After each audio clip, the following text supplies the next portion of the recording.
Hi everyone. Today I am going to talk about a revolutionary technology that has been transforming industries and reshaping how we think about trust and decentralization. Yes, you're right. I'm talking about blockchain. So the journey begins with the man, the myth, the mystery, Satoshi Nakamoto. So Satoshi Nakamoto is the pseudonymous name. So basically, it's a group. We don't know. It's a group of people. या एक person है या एक man है, woman है. तो ना gender पता है, कोई आइडेंटिटी नहीं है. सो एक सुडोनिमस नेम है जिसने सबसे पहले ब्लॉकचेन का आइडिया मतलब फ्रेम किया था एक वाइट पेपर पे. तो वो पेपर था जिसमें उन्होंने इलेक्ट्रॉनिक कैश सिस्टम के बारे में बताया था, एक पीयर टू पीयर कैश का ट्रांजेक्शन. सो द सो ये वाला जो पेपर है वो 2008 में पब्लिश हुआ था, 2009 में. और उन्होंने इसमें मतलब कैसे ब्लॉकचेन वर्क करेगा, कैसे कोई कोई ट्रांजेक्शन होगा, कैसे माइनर्स प्रूफ ऑफ वर्क करेंगे, माइनिंग करेंगे. तो इसमें ये सब कॉन्सेप्ट्स के बारे में बताया था.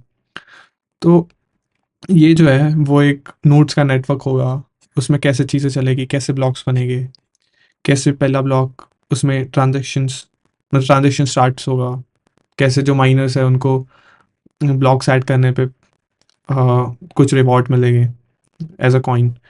तो ये सब चीज़ें पहले से एक सॉफ्टवेयर में डिफाइंड की गई है. तो वो सबसे पहला आइडिया सातोशी ने दिया था, जो बिटकॉइन का आइडिया था. तो ये एक मतलब फर्स्ट जो डिजिटल बैंकिंग या इलेक्ट्रॉनिक कैश सिस्टम जो कि डिसेंट्रलाइज्ड है, जिसको कोई गवर्न नहीं कर रहा, जिस मतलब कोई सिंगल अथॉरिटी जिसके पास पूरी पावर नहीं है. तो ये एक नया कॉन्सेप्ट था ब्लॉकचेन्स की मतलब दुनिया में. तो ये जो है इन्होंने जब इसका कोड मतलब इस ये सब ओपन सोर्स था तो इसका कोड भी अवेलेबल था. तो इसका जब कोड मतलब देखे थे हमने, तो उसमें जो जेनेसिस ब्लॉक था, उसमें जेनेसिस ब्लॉक मतलब फर्स्ट ब्लॉक जो जो मतलब सातोशी या जो पर्सन था उसने खुद ने ऐड किया था, वो वाला ब्लॉक फर्स्ट ब्लॉक. उसके बाद जो माइनर्स होते थे वो उसमें ब्लॉक्स ऐड करते थे. तो एक ऐसे चेन बनाते थे जिसे हम ब्लॉक चेन कहते हैं. तो उसमें बहुत सारे एनक्रिप्टेड कोड डाले थे जिसमें द टाइम्स डेट थी यहाँ पे, मतलब एक बैंक सिस्टम्स का कोई हेडलाइन थी न्यूयॉर्क, शायद न्यूयॉर्क टाइम्स में. तो वो हेडलाइंस इसमें उन्होंने मतलब डाला हुआ है और उनके एक दोस्त को ट्रिब्यूट दिया हुआ है यहाँ पे. और ये उनका बुदापेस्ट में एक मतलब स्टैचू बनाया हुआ है. तो ये डेवलपमेंट ऑफ बिटकॉइन इन्होंने मतलब 2009 2010 और 11 में, शायद 2010 के एंड में और 11 के मतलब स्टार्टिंग में बिटकॉइन फर्स्ट रिलीज़ हुए थे. तो अराउंड 21 मिलियन बिटकॉइंस सबसे पहले रिलीज़ हुए थे.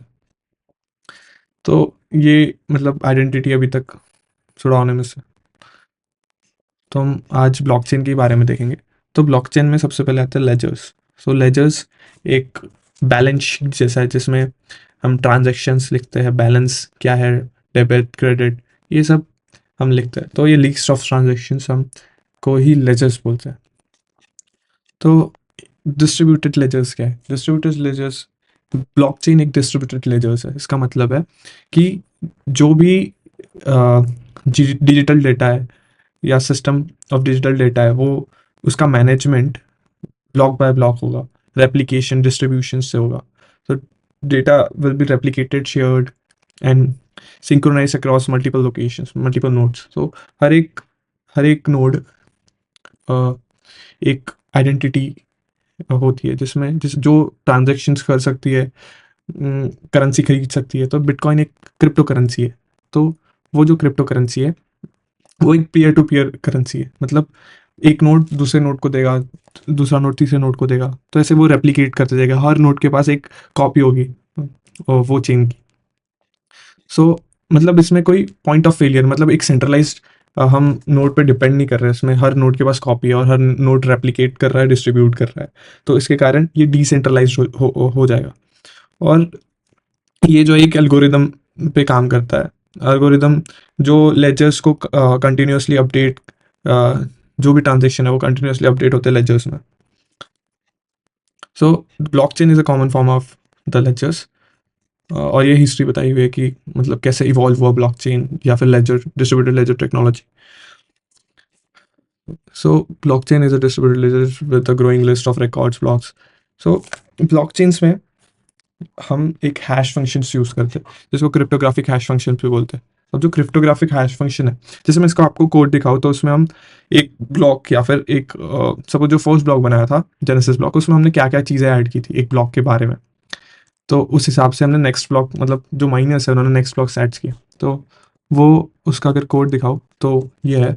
इसके लिए आपके पास क्रिप्टो जेएस npm इंस्टॉल होना चाहिए और ये कुछ डिपेंडेंसी है वो हमें स्टार्टिंग में लिखना हो। फिर हम जो ब्लॉक है उसको क्रिएट कर पाएंगे। तो एक ब्लॉक के अंदर हमारे पास आईडी होती है ब्लॉक की, hash of previous block, current time stamp, data जो हम ट्रांजेक्शन है हमारे वो डेटा है तो वो स्टोर होगा, और हैश ऑफ करंट ब्लॉक ये कैलकुलेट करना है उसमें। तो ये सब कंपोनेंट स्टोर होते हैं एक ब्लॉक में। तो जो hash of previous block, suppose the first block the genesis block के पास कोई प्रीवियस ब्लॉक नहीं है तो उसका डिफॉल्ट वैल्यू हैश का 0 हो जाएगा। तो एक ये ब्लॉक यहाँ पे कंस्ट्रक्ट किया हुआ है। तो इसमें ये SHA-256 एक अल्गोरिदम है, सिक्योर हैश एल्गोरिदम, जो 256 बिट आउटपुट देती है एक इनपुट पे। तो ये हैश कैलकुलेट करने में एक ब्लॉक का हेल्प करेगा, कैलकुलेट हैश फंक्शन। तो इसमें हम मतलब ब्लॉक की हर चीज़, और एक नाउंस। अब नाउंस होता है एक, जब भी हम मतलब एक एक अगर जो माइनर है जब भी उसको प्रॉब्लम देते हैं, जब मतलब उसमें उसको एक टारगेट दिया रहता कि उसे हैश फंक्शन में वैल्यूज डालना है और वो टारगेट के बराबर आना चाहिए। तो जो हैश होता है उसमें दो इनपुट होते हैं, एक जो डेटा और जो गिवन एक इनपुट होता है, और एक इनपुट नाउंस होता है जिसकी वैल्यू हमें मतलब चेंज करते हुए देखना होता है कि वो अगर वो कौन सी वैल्यू है जिसको हम हैश फंक्शन में डालेंगे और वो टारगेट के बराबर हो जाए। तो वो ये नाउंस की वैल्यू हमें फाइंड करनी होती है। तो ये है। तो डिफिकल्टी का मतलब है, तो इसमें एक कंस्ट्रक्टर है ब्लॉक चेन। अब चेन कैसे बना रहे हैं हम, इसमें चेन बना रहे हैं। फर्स्ट जेनेसिस ब्लॉक है तो एक जेनेसिस ब्लॉक यहाँ पे क्रिएट हम करेंगे। ये क्रिएट किया हमने जेनेसिस ब्लॉक को, जिसमें डिफॉल्ट वैल्यू जो हैश की है प्रीवियस हैश की है वो 0 है, और ये हमारा डेटा है। ठीक है, ये इंडेक्स है 0। ठीक है, इसकी डिफिकल्टी 0। डिफिकल्टी 0 का मतलब जो टारगेट देते हैं हमें, जब भी कोई हैश फंक्शन कैलकुलेट होता है तो उसका जो टारगेट होता है उसमें एक डिफिकल्टी होती है। डिफिकल्टी मतलब नंबर ऑफ जीरोस जो हम सामने ऐड करेंगे। एक नंबर जैसे सीक्वेंस ऑफ नंबर है टारगेट, तो उसके जो सामने में अगर 2 जीरो है, फर्स्ट 2 जीरोस है तो वो उसकी डिफिकल्टी 2 है। अगर 4 जीरोस है उसके फ्रंट में तो वो उसकी डिफिकल्टी 4 है। सो ऐसे हम डिफिकल्टी मतलब चेंज करते रहते हैं। इसका ये माइंड ब्लॉक का एक फंक्शन है जिसमें नाउंस और डिफिकल्टी की हेल्प से चेंज होती रहती है।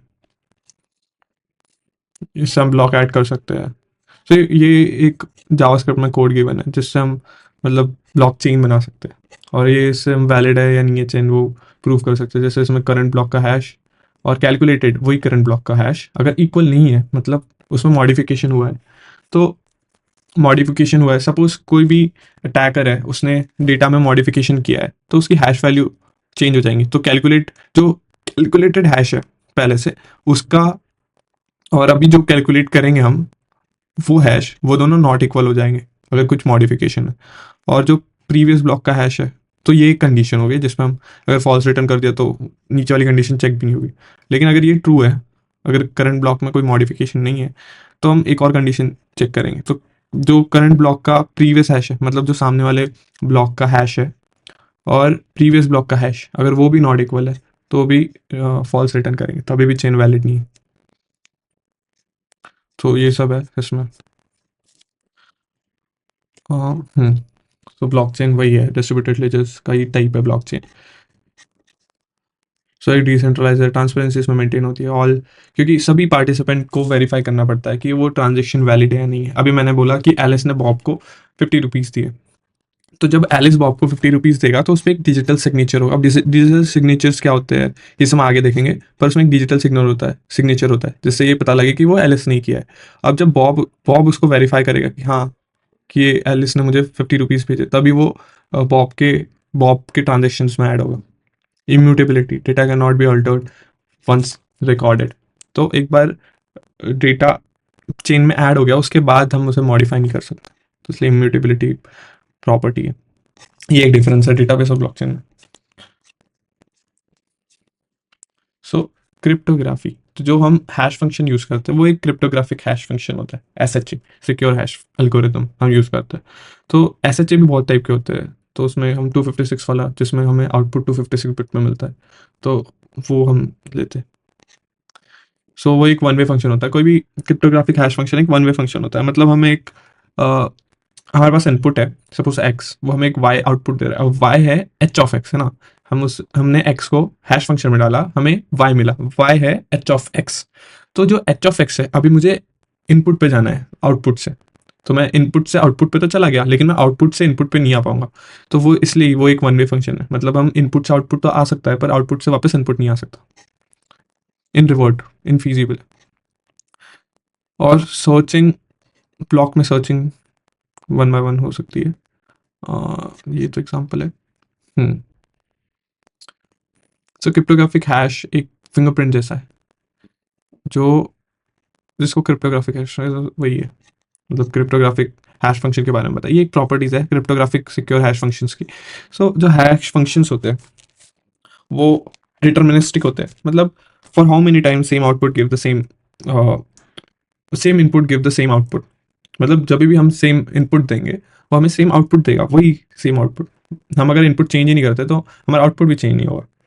कोई कंप्यूटेशन, मतलब कंप्यूटेशन जो है हैश फंक्शन को अगर इनपुट मिला है तो वो जल्दी से जल्दी कंप्यूट करके हमें आउटपुट देना चाहिए। प्री इमेज रिस्ट्रिक्शन, मतलब वही वन वे होना चाहिए। ए टू, अगर अगर मेरा इनपुट ए है, वो एच ऑफ ए दे रहा है, तो एच ऑफ ए टू ए हम नहीं जा सकते, इसलिए प्री इमेज रेजिस्टेंस प्रॉपर्टी है इसमें। एवलांच इफेक्ट है, कोई भी एवलांच इफेक्ट स्मॉल चेंज के कारण आता है। अगर हम मॉडिफिकेशन करें कुछ भी तो वो एक बहुत बड़ा चेंज होता है उससे, तो इसलिए उसे एवलांच इफेक्ट कहते हैं, मतलब थोड़े से एक एवलांच आउटपुट आ जाता है। कोलिजन रेजिस्टेंस, मतलब दो सेम इनपुट पे एक आउटपुट नहीं आएगा। तो अगर ए एक इनपुट है तो उससे एच ऑफ ए आउटपुट आएगा, बी एक इनपुट है उससे एच ऑफ बी आउटपुट आएगा, और एच ऑफ ए और एच ऑफ बी कभी इक्वल नहीं हो सकता।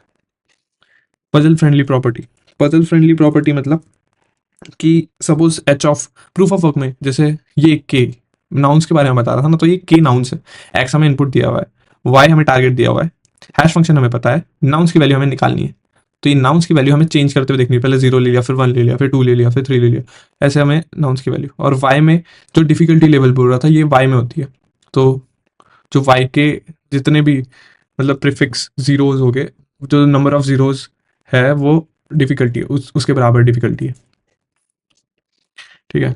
तो जैसे हमें सिक्स कोई हेक्साडेसिमल्स वैल्यू है, उसका हमें हैश फंक्शन कैलकुलेट करना है। तो एक सपोज मॉडुलो से हम कैलकुलेट कर रहे हैं, तो A1 और 02 पहले इसको हमने डेसिमल में कन्वर्ट किया, फिर उसका मॉड लिया, फिर ऐसे 2222 मतलब दो इनपुट को ऑपरेट करके जो हमारा आउटपुट आएगा वो एज अ इनपुट नेक्स्ट वाले के लिए लेंगे, और उससे थर्ड नंबर का मॉडुलो लेंगे। ऐसे हम करते जाएंगे और आखिरी में हमें हमारा आउटपुट मिल जाएगा।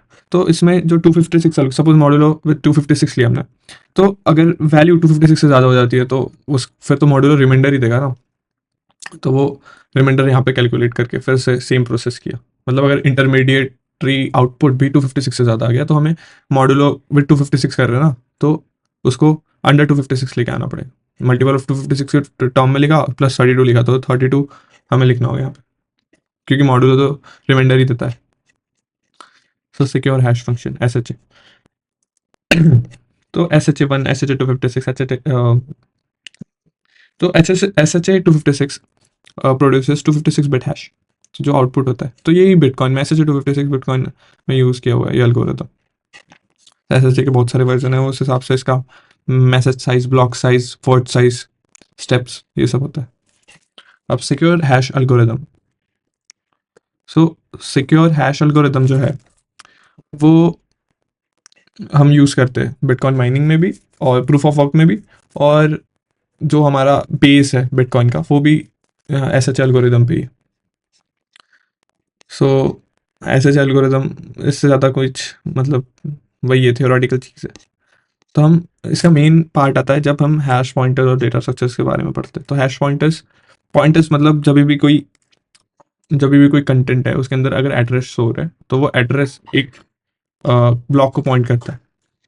तो जैसे हैश पॉइंटर है, पॉइंटर टू, तो ये पॉइंट करता है इंफॉर्मेशन या डेटा जो जहाँ पे स्टोर, जो भी ब्लॉक में स्टोर है। तो एक ब्लॉक के अंदर सपोज ये एक ब्लॉक है और ये हैश पॉइंटर है, तो ये हैश पॉइंटर में ये ब्लॉक का एड्रेस स्टोर होगा, मतलब पॉइंटर टू द डेटा, ये इस जगह पे इसका एड्रेस स्टोर होगा जो कि पॉइंट करेगा कि हाँ यहाँ पे हमारा डेटा है।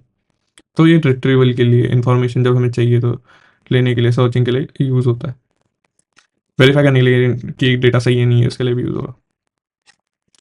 तो ब्लॉकचेन, सो जैसे ये हमारा ब्लॉक वन है जिसको हम जेनेसिस ब्लॉक बोलते हैं, तो इसमें तो कोई प्रीवियस पॉइंटर वगैरह नहीं होगा, लेकिन उसके बाद जो ब्लॉक है वो जेनेसिस ब्लॉक को पॉइंट करना चाहिए, तो उसके अंदर हैश पॉइंटर में पॉइंटर टू ब्लॉक 0 और हैश ऑफ ब्लॉक 0, इसका हैश भी स्टोर करेगा।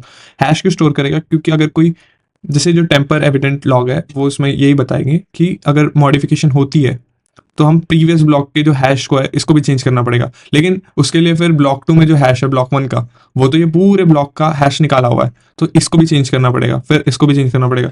तो एक बहुत ही लंबी प्रोसेस है, मतलब पूरी चेन को चेंज करना पड़ेगा जहाँ से हम ब्लॉक को चेंज करते हैं। तो इसलिए एक ब्लॉक चेन है, इसमें जैसे पॉइंटर हर सामने वाले अपने प्रीवियस ब्लॉक को पॉइंट कर रहा है, और पहला ब्लॉक जेनेसिस ब्लॉक होता है। टेम्पर एविडेंट प्रॉपर्टी वही है कि कोई अटैकर अगर डेटा को चेंज करता है तो उसे सामने वाले जितने भी है लास्ट ब्लॉक तक सबको मॉडिफाई करना पड़ेगा, जो कि पॉसिबल नहीं है, क्योंकि एक इनमें एक एक चेन में मतलब बहुत सारे, मतलब thousands of lakhs of blocks बने रहते हैं। सो यही है temper evident property. Markedly tree basically जो हमारा डेटा है वो किस किस फॉर्मेट में स्टोर होता है। अभी अगर मैं डेटा को ऐसे 1 बाय 1 स्टोर कर दूं या फिर ऐसे एक के नीचे एक स्टोर कर दूं, तो फिर सर्च करने में बिग ऑफ एन टाइम लगता है, लेकिन वो वो बहुत मतलब टीडियस जॉब है कि अगर मुझे कोई एलिमेंट सर्च करना है तो मैं ब्लॉग जाऊँ और उसमें फिर उसमें भी मैं लॉग एन टाइम अपना बिग ऑफ एन टाइम लगाऊँ और उसमें फिर देखूँ कि वो ट्रांजेक्शन है या नहीं है। तो सर्चिंग में बहुत टाइम लगता है, और ये बहुत ईजी भी है। अगर मॉडिफिकेशन होता भी है तो कुछ चांसेस होते हैं कि वो पूरा मॉडिफिकेशन कर दे अटैकर, लेकिन अगर ऐसा ट्री जैसा स्ट्रक्चर होगा और उसमें अगर सभी जितना भी डेटा है, जितना भी इंफॉर्मेशन है, जितने भी ट्रांजेक्शन है वो हम लीफ नोड में स्टोर करें, और उन दोनों का, जैसे सपोज ये हमारा बाइनरी ट्री टाइप ही है, तो हमने सभी लीफ में हमारा डेटा स्टोर कर दिया, फिर हमने इन दोनों का हैश लिया, इसको यहाँ स्टोर कर दिया, फिर इसका और इसका सेम, इसके साथ भी इन दोनों का हैश लिया, इसको यहाँ स्टोर कर दिया, फिर इसको और इसको हैश लिया, इसको यहाँ स्टोर कर दिया। ऐसे हम करते गए, हमने हमारा जो रूट हैश है वही हमारा, सपोज ये एक ब्लॉक है तो ये हमारा रूट हैश ही तो हमारा टोटल हैश फंक्शन है जिसमें हमने सभी डेटा का हैश निकाला हुआ है, तो ये हम प्रीवियस ब्लॉक में स्टोर कर देंगे। तो सपोज कोई कोई अटैकर आके सपोज इस ब्लॉक को मॉडिफाई करता है, तो वो जब इस ब्लॉक को मॉडिफाई करेगा तो वो इसको भी मॉडिफाई करेगा, इसको भी मॉडिफाई करेगा, इसको भी मॉडिफाई करेगा। तो जब वो इसको भी मॉडिफाई करेगा तो वो मतलब उसको टाइम बहुत, इसकी कॉम्प्लेक्सिटी बहुत बढ़ जाएगी मॉडिफिकेशंस की, तो इसलिए ये ज़्यादा एफिशिएंट है मतलब नॉर्मल लीनियरली स्टोर करने के मुकाबले। सो ये कुछ प्रॉपर्टीज़ है, फीचर्स है मर्कली ट्री के। सो टेम्पर एविडेंट है, मतलब मॉडिफिकेशन बहुत कॉम्प्लेक्स है। सो और ट्रैवल्स करना भी बहुत ईजी है, मतलब अगर कुछ मॉडिफिकेशन होता भी है और उसको हमें चेक करना है कि अगर कोई मॉडिफिकेशन हुआ या नहीं है, तो लॉग इन टाइम लगेगा हमें, क्योंकि जो अगर लीनियरली स्टोर करते तो 1 बाय 1 जाना होता, लेकिन अभी यहाँ पे पता होगा कि अच्छा यहाँ पे, फिर यहाँ पे जाके मिल गया, तो लॉग इन टाइम लगेगा, जितने लेवल है ट्री के उतना टाइम लगेगा। ट्रैवर्सल एफिशिएंसी वही मैं बताया कि लॉग इन टाइम में हो जाएगा, बिग ऑफ एन के मुकाबले अच्छा है, लिंक लिस्ट में स्टोर करने से अच्छा है। नॉन मेंबरशिप प्रूफ भी देता है ये। सो ये कुछ एडवांटेजेस है उसकी, तो सेम ही है जो फीचर्स में लिखा था वही है। सो डिजिटल सिग्नेचर्स के बारे में हम नेक्स्ट लेक्चर में देखते हैं।